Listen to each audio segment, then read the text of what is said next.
Assalamualaikum warahmatullahi wabarakatuh. Selamat pagi anak-anak. Pada hari ini kita akan mempelajari materi tentang struktur dan fungsi jaringan tumbuhan. Berikut ini merupakan tujuan yang harus dicapai pada pembelajaran hari ini. Yang pertama yaitu akar. Berdasarkan jenisnya, akar dibedakan menjadi dua, yaitu akar tunggang dan akar serabut. Akar tunggang ini berada pada tanaman dikotil atau tanaman berkeping dua. Sedangkan akar serabut merupakan akar yang terdapat pada tumbuhan monokotil atau tanaman berkeping satu. Nah, fungsi dari akar sendiri yaitu yang pertama, menambatkan dan memperkokoh berdirinya tumbuhan. Kemudian menyerap air dan garam mineral yang berada di dalam tanah. Selanjutnya yaitu tempat menyimpan cadangan makanan. Dan yang terakhir yaitu untuk bernafas. Berikut ini merupakan komponen-komponen penyusun akar. Yang pertama yaitu epidermis. Epidermis ini terdiri atas satu lapis sel yang tersusun rapat. Pada permukaan luar terdapat rambut akar untuk memperluas bidang penyerapan untuk menyerap air dan garam mineral yang berada di dalam tanah. Selanjutnya yaitu korteks. Korteks ini terdiri atas sel-sel parenkim, dinding sel tipis, dan memiliki ruang banyak antisel untuk melakukan pertukaran gas. Nah, fungsi dari korteks ini yaitu untuk menyimpan cadangan makanan. Selanjutnya yaitu endodermis. Endodermis ini merupakan selapis sel yang membatasi korteks dan silinder pusat. Dinding selnya mengalami penebalan lignin dan subrenin. Struktur pita yang disebut pita kaspa.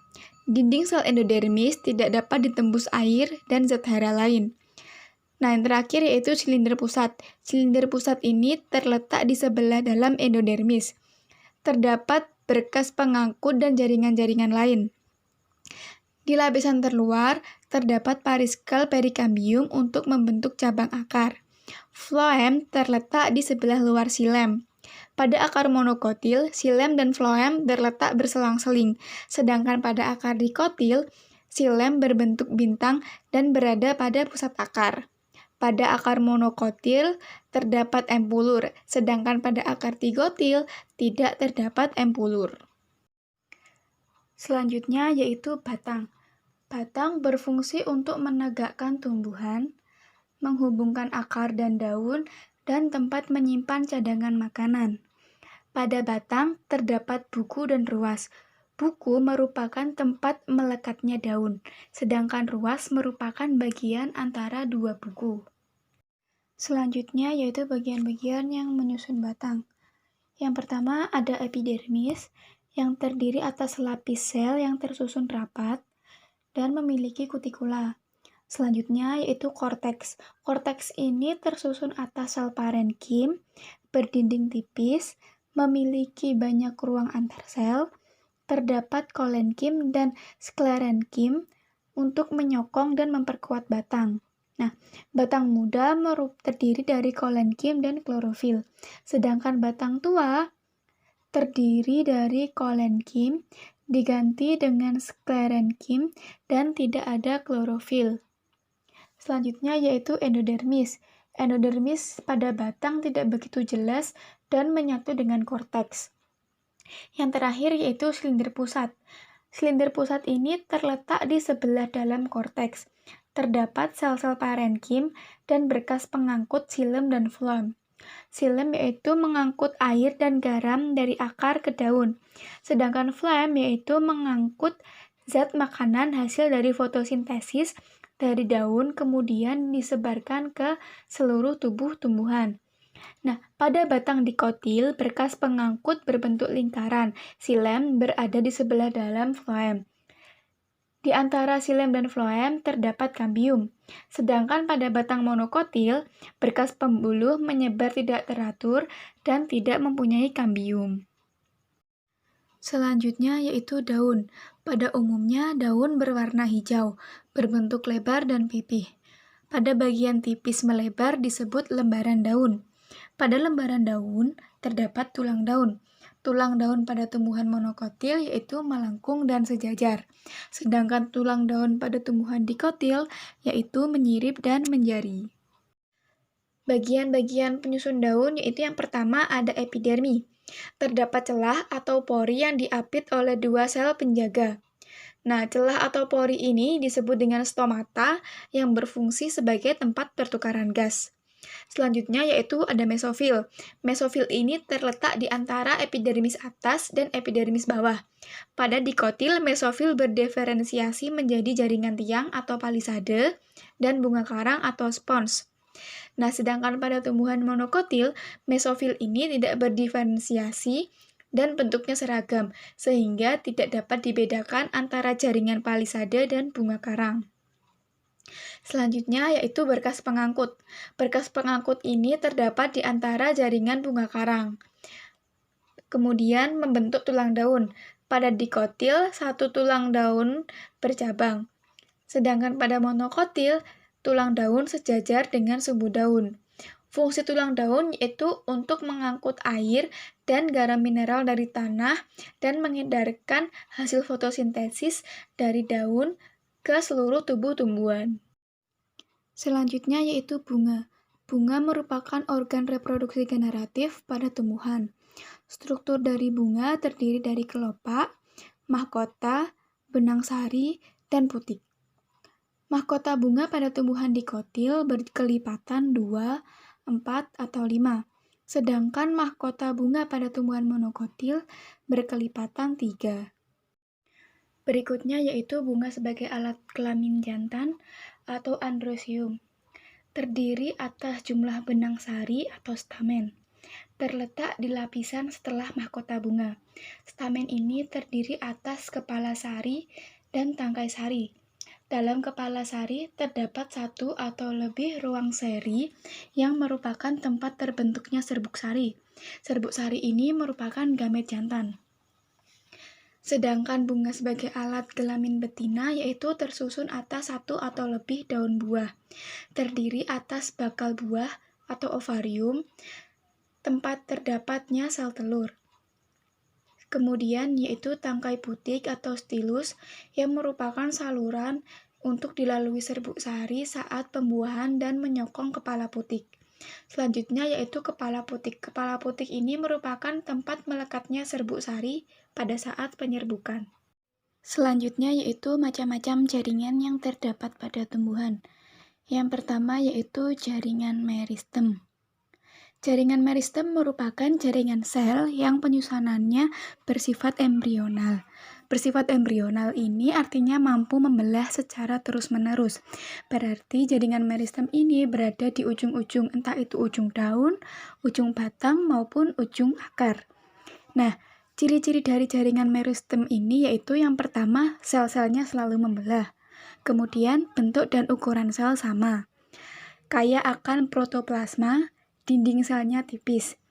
Isi sel tidak mengandung kristal dan cadangan makanan. Yang terakhir yaitu vakuola atau rongga sel belum ada atau sangat kecil. Nah, jaringan meristem ini terdiri dari dua jenis, yaitu meristem primer dan meristem sekunder. Jaringan meristem primer ini berasal langsung dari sel-sel embrional. Contohnya yaitu meristem di ujung akar, ujung batang, atau yang biasa disebut dengan meristem apikal. Meristem primer ini menyebabkan pertumbuhan primer. Jaringan yang terbentuk pada meristem primer disebut dengan jaringan primer. Nah, sedangkan untuk meristem sekunder ini berasal dari jaringan dewasa yang telah mengadakan diferensiasi dan berubah sifat menjadi meristem. Misalnya jaringan parenkim dan kolenkim. Contohnya yaitu kambium dan kambium gabus. Nah, meristem sekunder akan menyebabkan pertumbuhan sekunder. Jaringan yang terbentuk dari meristem sekunder disebut dengan jaringan sekunder. Nah, kambium akan menghasilkan xilem dan phloem, dan kambium gabus akan menghasilkan gabus. Selanjutnya yaitu jaringan dewasa. Jaringan dewasa ini merupakan jaringan yang terbentuk dari hasil diferensiasi dan spesialisasi dari sel-sel hasil pembelahan jaringan meristem. Ciri-ciri dari jaringan dewasa ini yaitu yang pertama telah mengalami diferensiasi, kemudian pada umumnya tidak membelah lagi, dan yang terakhir berbentuk permanen, rongga sel besar, dinding sel sudah mengalami penebalan. Jenis-jenis pada jaringan dewasa yaitu yang pertama ada jaringan epidermis. Jaringan epidermis ini merupakan jaringan yang menutupi permukaan tumbuhan. Nah, ciri-ciri dari jaringan epidermis ini yang pertama membentuk sel seperti balok, tersusun berlapis tunggal, rapat, tidak ada ruang antar sel, tidak memiliki klorofil, dan modifikasi sesuai dengan letak dan fungsinya. Selanjutnya yaitu jaringan parenkim. Jaringan parenkim biasa disebut dengan jaringan dasar. Nah, sel parenkim ini mengandung klorofil yang disebut klorenkim. Nah, fungsi dari jaringan parenkim ini yaitu untuk menyimpan cadangan makanan dan air yang berada pada tumbuhan. Selanjutnya yaitu jaringan penguat. Jaringan penguat ini terdiri dari kolenkim dan sklerenkim yang berfungsi untuk menguatkan bagian tubuh tumbuhan. Nah, jaringan penguat ini biasa juga disebut dengan stereon. Selanjutnya yaitu jaringan pengangkut. Jaringan pengangkut ini ada dua, yaitu xilem dan floem. Xilem ini berfungsi untuk menyalurkan air dan mineral dari akar menuju ke daun. Sedangkan floem ini berfungsi untuk menyalurkan zat makanan hasil fotosintesis dari daun menuju ke seluruh tubuh tumbuhan. Nah, jadi kalau xilem itu berfungsi untuk mengangkut zat-zat yang diperlukan untuk proses fotosintesis. Sedangkan floem berfungsi untuk menyalurkan zat-zat hasil dari fotosintesis. Jaringan gabus. Jaringan gabus ini berfungsi sebagai pelindung yang menggantikan epidermis yang sudah rusak atau menebal. Jaringan gabus ini dibentuk oleh kambium gabus atau velogen. Nah, velogen sendiri akan membentuk film keluar dari veloderm ke dalam. Selanjutnya yaitu transportasi pada tumbuhan. Yang pertama ada transportasi ekstravaskular yang pengangkutannya tanpa melalui xilem. Nah, transportasi ekstravaskular ini berjalan dari sel-sel secara horizontal. Nah, transportasi ekstravaskular ini terjadi di dalam akar. Pergerakan air dan garam mineral melalui ruang antar sel ini disebut dengan apoplas. Untuk pergerakan air, garam, dan mineral ini melewati sel-sel akar melalui plasmodesmata yang disebut dengan simplas. Yang kedua yaitu transportasi intravaskular. Nah, transportasi intravaskular ini terjadi pada xilem, dan terjadinya ini setelah terjadinya pengangkutan ekstravaskular. Nah, transportasi intravaskular ini dipengaruhi oleh tekanan akar, kapilaritas, dan daya hisap daun. Selanjutnya yaitu respirasi yang terjadi pada tumbuhan. Nah, proses bernapas pada tumbuhan ini meliputi dua tahap, yaitu yang pertama pertukaran gas dan respirasi sel. Pertukaran gas ini merupakan proses pengambilan oksigen dan pengeluaran karbon dioksida melalui alat pernapasan. Sedangkan respirasi sel ini penguraian senyawa kompleks menjadi senyawa yang lebih sederhana dengan membebaskan energi. Nah, respirasi sel ini terjadi pada mitokondria. Senyawa sel kompleksnya ini bisa karbohidrat, lemak, dan protein. Hasil dari respirasi ini digunakan untuk aktivitas metabolisme. Alat respirasi pada tumbuhan. Yang pertama yaitu stomata. Nah, pada gambar di samping ini adalah stomata yang sedang membuka dan stomata yang sedang menutup. Nah, membukanya atau menutupnya stomata ini dipengaruhi oleh kandungan air dan ion kalium pada sel penjaga. Nah, pada siang hari, ion kalium ini tinggi, kemudian cairan sel lebih pekat, sehingga air masuk ke dalam sel penjaga atau osmosis.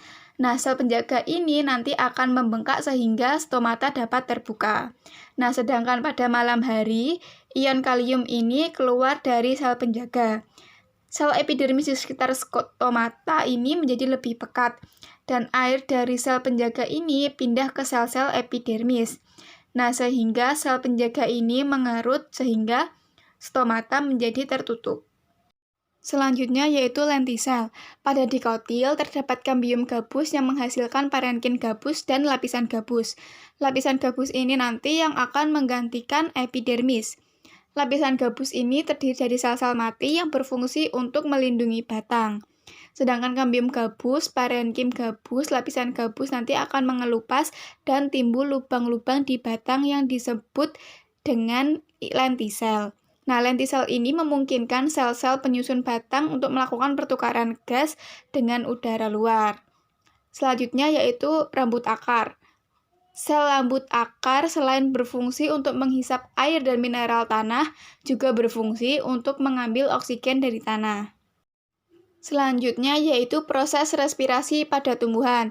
Proses respirasi pada tumbuhan ini yaitu penguraian dari senyawa organik yang dibantu dengan oksigen yang kemudian diuraikan menjadi air, karbon dioksida, dan energi. Selanjutnya yaitu fotosintesis. Fotosintesis ini merupakan proses pembentukan bahan organik atau karbohidrat dengan bantuan sinar matahari. Fotosintesis ini terjadi pada sel-sel yang memiliki klorofil dan berlangsung pada bagian mesofil pada daun. Proses fotosintesis sendiri ini ada dua, yaitu ada reaksi terang dan reaksi gelap. Reaksi terang ini terjadi di grana kloropas. Nah, perubahan energi matahari menjadi energi kimia.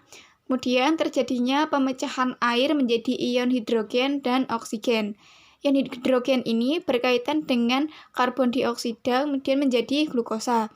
Sedangkan oksigen ini nanti dilepas ke atmosfer. Sedangkan pada reaksi gelap ini terjadi pada stroma pada kloropas. Karbon dioksida dan hidrogen berkaitan dengan bantuan energi kimia hasil reaksi terang yang membentuk glukosa. Selanjutnya yaitu struktur jaringan pada tumbuhan ini juga menginspirasi teknologi. Contohnya yaitu model fondasi ceker ayam yang terinspirasi dari perakaran pohon kelapa. Pohon kelapa sendiri memiliki susunan perakaran serabut yang membentuk ikatan kuat untuk mencengkeram tanah, sehingga pohon kelapa dapat berdiri kokoh di berbagai kondisi tanah. Kemudian Profesor Dr. Insinyur Sediatmo terinspirasi merancang dan menyusun besi-besi sebagai kerangka fondasi bangunan yang diberi nama cakar ayam. Pada konstruksi ini terbukti sangat handal untuk fondasi bangunan, sekalipun di daerah yang memiliki tanah kurang padat seperti daerah rawa.